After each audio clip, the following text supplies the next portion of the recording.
What's up, everybody? My name is Brian Evans, and I'm here to talk to you today about Seinfeld's secrets for success and what actors can take from that success and the habits that he employed to kind of get to where he got. That's gold, Jerry. Gold! And to do it in a way that doesn't include auditioning as the only way to get where you're trying to go, okay? So let's get started. One thing that Seinfeld did is that he created his success 5 minutes at a time. Now, what do I mean by that? Now, he described in his documentary, Comedian, this is an old documentary that he did. It was a pretty cool doc. If you get a chance, I would definitely check it out. He talked about the process that most comedians use to create success for themselves on stage, okay? So when they don't have any material, they're kind of tired of their old material and they want to start fresh, which is something that he was doing, making a comeback into comedy after he left the Seinfeld show. Basically what they do is they create 5 minutes of material, okay? This is brand new stuff, and they go down to whatever local spots that are doing stand-up comedy. So they get in front of an audience and they try out the 5 minutes of material. And usually, most of the material doesn't work. Let's just pretend, for example, there are 5 jokes in this 5 minutes of material. A lot of times they'll go and only one joke out of the 5 jokes will work. And so what he does at that point, or what a lot of comedians will do at that point, they will go home, they will scrap the 4 jokes that didn't work, and maybe they've tried it at a few places so they know it wasn't just a fluke that they didn't work. They'll scrap the 4 jokes that didn't work, they'll keep the 1 joke that does work, and then they'll work up 4 new jokes. And then they'll go back in front of an audience and they'll try it again.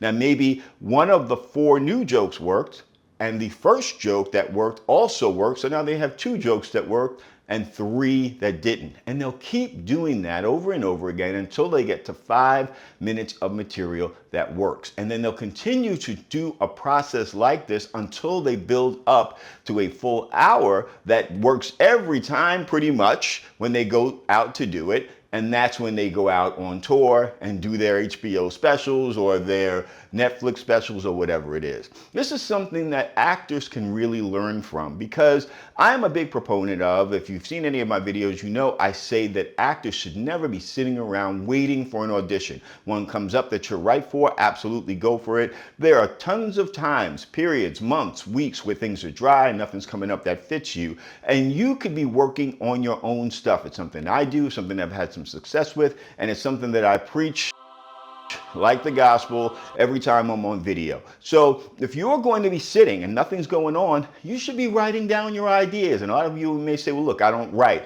I understand. Work up your ideas though. See what you like and start looking around your environment for ideas that really work and start writing those things up. Just write them up. You know, you might need help with the dialogue later. You might need help with the story structure later, but you can create these tiny pieces that you can get on film that you can test out in front of your friends, test out in front of the group of people that you deal with. Maybe you have a little bit of a following on YouTube, and see what works, see what people respond to. You can take the little short piece that you've done. Often I suggest you do a web series so that you can build on a character and create an arc over time, but take the 5 minutes of material that you've done in the form of a 5-minute web series episode, see what works. Put it in front of people that you trust to give you honest feedback. Maybe your mom's not the best person because she's probably going to like everything you do, depending on who your mom is. But start to see what's working and what's not working. Get rid of the things that don't work. Put in new things. Test it in front of that group. And until you get to the point where you feel like, wow, these 5 minutes, this episode is really tight. It really works. People like it for whatever it's supposed to be, whether it's, you know, comedic or dramatic. Get it to the point where you feel good about it, and then get that thing on video and get it out into the world. So the process is basically create, share it, improve it based on the feedback you get from people you trust to tell you the truth, and then the last step is to repeat. Get a 5-minute episode on screen as quickly as you possibly can, and then you're gonna do this over and over again, and you're gonna start building an audience. You'll never waste a minute if you're doing that, because you'll always be working even when there's no work to be had in terms of auditions. Nobody should be sitting around waiting. Time is only our friend when we're creating. When we're waiting for something to happen, it's our enemy. We're just getting older. We're just becoming less valuable in the eyes of the industry. We should always be working. That's something that I learned from Seinfeld, lesson number 1, okay? The second lesson is don't break the chain. Now, back in the early days when he first started creating his material, he would work on his comedy material sporadically. Sometimes he would write, some days he wouldn't write. And basically, he was kind of just not on top of it every single day. And one day he said he went out to, do something, and he saw some construction workers that were kind of dragging themselves back to work after having lunch. And he thought to himself, those guys don't want to go back to work. They don't want to go back to that job that they're doing, but they're doing it anyway. And it kind of struck him, and he said, look, I've got to become more diligent about getting this stuff done every day. So what he did was he put a big wall calendar up in his apartment, and every day that he ended up writing material, he would put a big X over that day. And he would look at the calendar, and those X's would stack up. And, after a while, it became his goal just not to break the chain of X's, the number of days in a row that he wrote material. Just not breaking the chain, one, made him feel good. It made him consistent. It made him a better joke teller, a better comedian, and it made sure that he always had fresh material. We as actors should not just be sitting around waiting. Yeah, sure, we should certainly be working on our acting skills, but this is a way to do it. Work on material for yourself, things that are really best suited to you and the things that you're good at, so that you have an option when things are not going well with auditioning. We should never be sitting around and waiting. We should be making sure that we're keeping ourselves sharp, that we're building up things that are specific and unique to our particular skills as actors. And this is something that comedians do all the time because they're on stage on their own and they depend on themselves. They don't wait for somebody to give them a chance to audition. They're out there building an audience. And that's why so many comedians do make it out into film and television, because they are building something, and each one is unique because they're using material that's based on their specific skills as comedians. The third thing that I learned from Seinfeld is basically that he got in front of audiences as often as he possibly could. Audience is king, okay? So that's number 3. Audience is king. When it comes to knowing whether material works or whether you're doing well as an actor, is to get in front of an audience and get some feedback, okay? So that could be a small group of friends that I talk about. You have your own little advisory panel of people that are gonna be honest with you, that know something about acting, that know you well enough to know if you're improving or not, and get it in front of those people and let them give you some feedback so you know whether or not you're doing well. But more importantly, once you've gotten that check and balance from those people that are close to you, to get it in front of an audience of people who don't know you. YouTube is a fantastic way to do this. There are a number of reasons why. One, in the world as it is right now, and this wasn't true when I first started acting, but in the world the way it is right now, if you've got 5,000 people following you, 10,000 people following you, you are more valuable to the industry than you are if you don't have that going. 2, it helps to build up your confidence to know that people are watching you, because you know that there are a few people out there that find you entertaining. And this is part of what we do as actors. Changing the feelings of the people who are watching us through the work that we do is what we want. And if people are following you, they're engaged, they're interested, they're entertained, they are affected by the way that you do what you do. So audience is king. Get in front of people as often as you can. And the way that we can do it is to create our smaller works, short films, web series episodes, and getting them out in front of people on YouTube, on Instagram, and start building that audience. This is something anybody can do. The 4th lesson that I learned from Jerry Seinfeld, and I thought this was a really good one, is to honor this thing that we do, okay? He was talking about comedy. I think the same thing applies for actors.